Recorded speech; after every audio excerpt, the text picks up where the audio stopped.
What's going on YouTube? It's Tej back again with another video, and today we're talking about the Tampa Bay Buccaneers in our 2021 NFL season preview series. I've been cranking these out. This is the final team in the NFC South, trying to get them all done before we start the NFL season. Again, I'm going to also update my power rankings and give you an updated look at my team-by-team schedule predictions. So if you're excited for that, and hopefully you all enjoyed today's video, please hit that like button. It would help me out a ton. And if you're new to the channel, we're getting really close to 300 subs. I've already done 2 giveaways on my channel. Once we get to 500, which we're more than halfway there, then 750, and then a big one at 1,000. There will be more giveaways on the channel, so help us get to 300 and then continue some momentum to 500 subs. And of course, tell me what you think about the Tampa Bay Buccaneers down in the comment section, right? This is one of the best teams in football, maybe the best team in football, so I expect to see a lot of positive things, but tell me how many wins you think they get, where things might go sideways with this team, some games to watch, X factors, all that fun stuff. So let's talk about the Bucs down below. Win range 11 to 15 wins, as said. Like, this is one of the best football teams the NFL has to offer, right? It's one of those teams, too, that isn't just anchored by great quarterback play, but Tom Brady continues to play fantastic. I mean, he might have been the best QB from week 11 onward last year, and he played the entire season with a torn MCL. You gotta be kidding me. But even taking Brady out of the equation, if you go team by team and look at the roster, excluding the QB position, Denver definitely jumps off the page, Washington football team, and Tampa Bay's got to be in that discussion, right? Because even without Brady, the running backs are good. They're not bad. They're pretty good. The offensive line, really solid. We're going to talk about maybe the weakest part of that here in a little bit. Wide receiver room, stellar. Awesome tight end options. Then you go to the defense, really good front seven, a good, young, deep secondary, and maybe the best inside linebacker duo in football. And great coaches, too, if you want to throw that into the mix. Even without Tom Brady, this team is fantastic. But the difference is Tom Brady taking a 7-9 team led by Jameis Winston and some other additions, of course, mixed in there.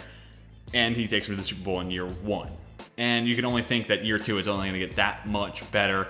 I have winning 14 wins, so I do my updated projections for each and every team's schedule. Spoiler alert, it's up to 15. It's hard to find games that this team loses. So I say 14-3 here. That's based off the old video. It's going to be 15-2 in the new one. Realistic goal, reach the NFC Championship game. That's the highest realistic goal I've put in any of these videos. But for the combination of the Buccaneers being one of the best teams in the NFL, on top of the NFC, in my opinion, being a little bit weaker, right? The biggest challenger to Tampa Bay is Green Bay, and then if things click right away for San Francisco, then the 49ers are in that mix. But the AFC, the Chiefs have to go through the Bills, the Titans, the Browns, the Ravens.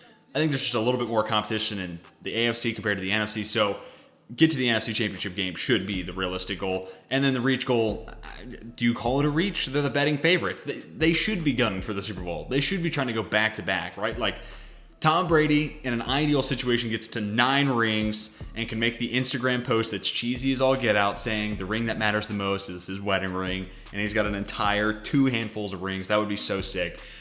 But also just like goals in life, right? But this team has got to be aiming for the Super Bowl, and anything less is a disappointment, honestly. X factors, these are some things that might hold them back from being the best team in football again, and I cheated on the last one. Fight me. Donovan Smith had his best year of his career last year, and he, PFF grade-wise, has gotten better and better year by year, so I don't foresee him taking, a seismic step backwards.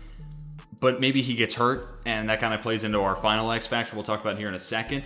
This team did address offensive line depth with the drafting of Robert Hainsey. He could be backup right tackle, backup guard, and if Smith were to go down, you probably shift Wirfs over to the left side, play Hainsey at right tackle. Kind of speculating here, but if you're a Bucs fan, you don't want that to happen. But Smith took big leaps forward last year, to say the least. This guy was maybe the most picked on dude by people like me, saying he's the most overpaid or one of the most overpaid players in the NFL. And last year, while he wasn't elite and he still makes a lot of money, he made good on the chance in front of him with Tampa Bay, and he got better, and now that contract doesn't look quite as bad. And if he has another year like he did last year, or if he continues to get better, again, that offensive line is sick. It's one of the best in the league. Jason Pierre-Paul's our second X factor. I mean, the grades aren't necessarily great.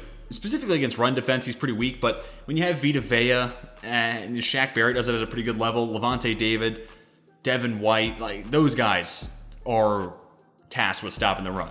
JPP being 29th out of 99 in the pass rush grade, opposite of Shaq Barrett, that's what his role is. And, Joe Tryon looks like he's tearing it up in training camp in that first preseason game. So even if JPP takes a step back, Joe Tryon might be able to just step in and immediately fill the production lost by Jason Pierre-Paul. So can you call JPP an X factor? I say you would, because even if Tryon does take over that spot, Pierre-Paul is going to be leaned on as a rotation guy, passing situations. He'll come in and keep guys fresh. Those types of situations. Plus, he has some flexibility. You could probably play him at 3-4 DN versus outside linebacker. I think kind of like what the Steelers could do with Melvin Ingram and some of the other guys in the mix there. So JPP has a role no matter what. And, if he can just be a plus level starter or minimum a good rotational pass rusher, then this team's defense is still crazy. And our final X factor is injuries. And like, I know this is a cop-out. This is so cheap of me to do, but it's this or like expecting Tom Brady to find the cliff that Max Kellerman has been waiting for like almost a decade now. And I'm kind of done predicting when that's going to happen. So instead of trying to anticipate, maybe Tom Brady's falling off, I'm just going to say injuries. Maybe something where the secondary gets really injury prone, like Antoine Winfield Jr. is a guy who's all over the field, does a lot of different things. Maybe he gets banged up. Sean Murphy Bunting, Jamel Dean. Obviously, I don't wish this on any of these guys. This is a fun team to watch. I want to see them all out there as a unit. But maybe some injuries in the secondary could tack on. Maybe JPP and Shaq Barrett, like the combination of both. Vita Vea's had some injury history. Ali Marpet across the offensive line. But again, you draft Robert Hainsey, you're feeling pretty good about that. I don't know. I mean, injuries are about the third biggest reason that could hold this team back from winning a Super Bowl. So, hate me, but that's the final X factor. Games to watch. Week 4 at New England. It's Sunday Night Football, so it's one of those big narrative games. And I might be off on this, but I've heard it said multiple times, and I'm pretty sure it's accurate. If you were to take Tom Brady's average yards per game throughout the entirety of last year and multiplied it throughout the beginning of this year, Week 4 is when he would surpass Drew Brees for the most passing yards in NFL history. So it's Brady versus his former team in Foxborough, and he has the chance to, if his numbers continue to be what they were last year, break an NFL record. I mean, that's poetry, right? So it's a road game. If the Bucs can steal it, that's big. Foxborough is a tough place to play, but if anybody can do it, I mean, Tom Brady's that dude.